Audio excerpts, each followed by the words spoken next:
How many rounds and at what speed can you put on an unpredictable target while maintaining your original aiming point?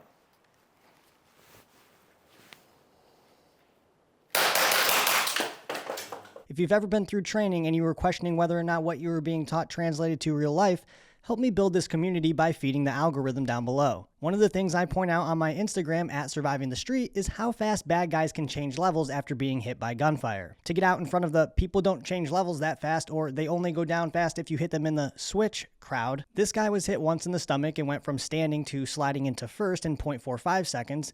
This guy was hit once in the chest and went from standing to his face touching his knees in 0.35 seconds. And this guy was hit once in the chest and went from standing to faceplant in 0.43 seconds, all after being hit with only one round. A predictable target is the only thing that most people have ever shot at, and that looks a lot like different variations of a piece of paper or cardboard. Paper and cardboard is usually still there after you shoot it. How fast and how many rounds can you shoot at a predictable target?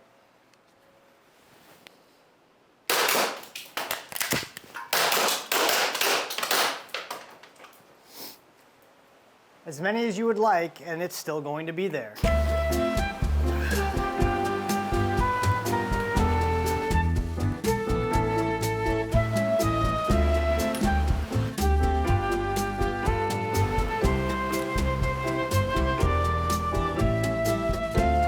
However, humans are biological beings that don't always take kindly to being shot, loud noises, or even a little chaos in general. That makes humans, when they do things they shouldn't be doing, an unpredictable target. Unpredictable from a physiological perspective means that when the body is receiving gunfire, you can't predict how it will respond.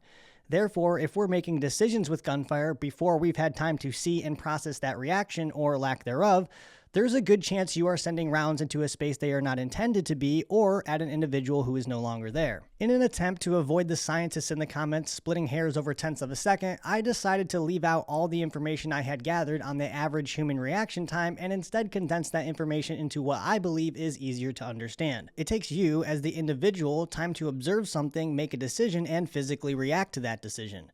For example, you look up just in time to see a foul ball about to hit you in the face. You've seen it, you decided now you need to take action, plus the physical action of you raising your hand to avoid getting hit by the ball. From a marksmanship perspective, it's the time it takes you to observe change in physical behavior, move your sights to the appropriate aiming point, followed by the action of activating your muscle to pull the trigger. That time period is also without adding any additional time it takes the mechanical process to take place that you have initiated.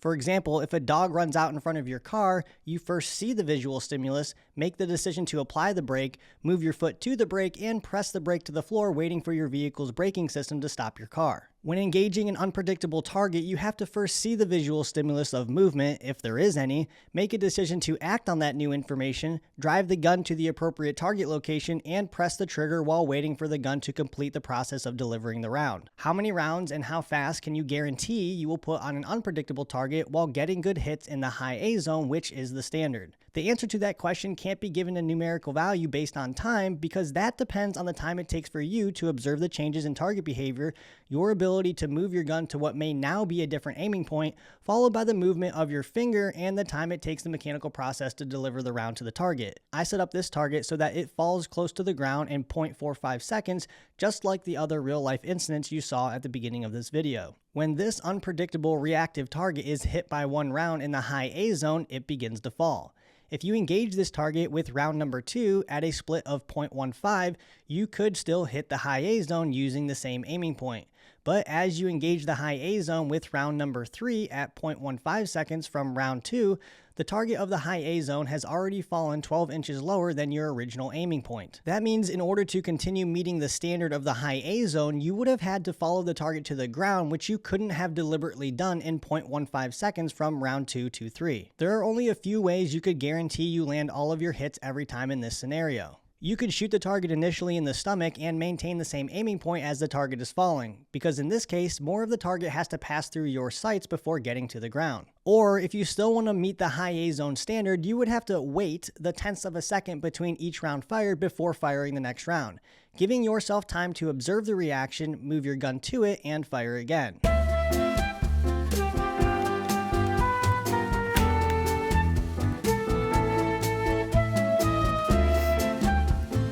When shooting at an unpredictable target that may not be there after the first round, what might that look like?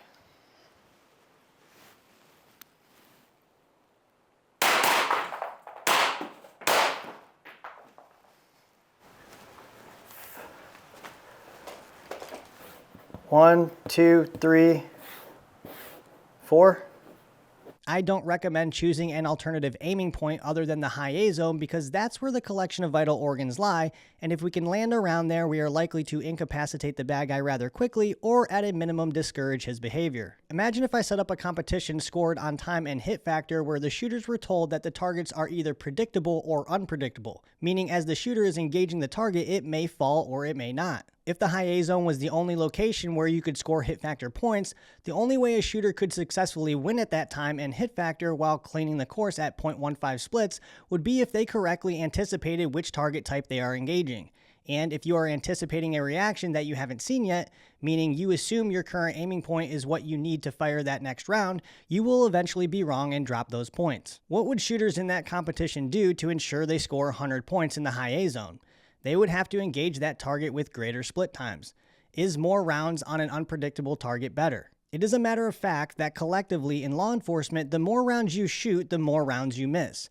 Now, I believe that's because the majority of officers are shooting with emotion rather than being deliberate about applying the fundamentals of marksmanship and shooting based on what they are seeing in their sights. I personally know officers who can run the gun fast under range conditions where there is no consideration for what the target is doing, but have missed rounds in real-life engagements while also running the gun fast. It's not a stretch to believe that a large part of that is due to running the gun fast on a target that is no longer there. I think from a practical perspective, you should consider whether or not the things you see on Instagram or YouTube apply to real-life situations. I mean, why are we even training to begin with?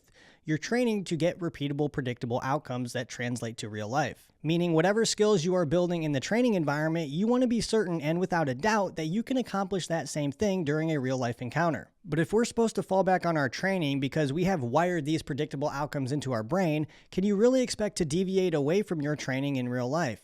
For those who are shooting for sport or recreation, then none of those things really matter that much because the goals of those things are different. In a shooting competition, you do things you wouldn't do in real life, like not using perceived cover, because if you don't do those necessary things in that environment, you will have slower times and there will be less of a chance you will win at that game. When you're a YouTuber like Garanthum, you're shooting guns while educating viewers on the weapon system because it's fun and they are having a good time doing it while also providing value to the viewer. If you find that you can't guarantee the outcomes you are getting in real life, then you should ask yourself if it makes sense to train your mind and body to that behavior or at least question what you are training for. If you appreciate this information, you should consider sharing this video with anyone else you think might need it and subscribing to this channel. 118, so this is my family alone. I can't copy. I want family alone. We got crews coming.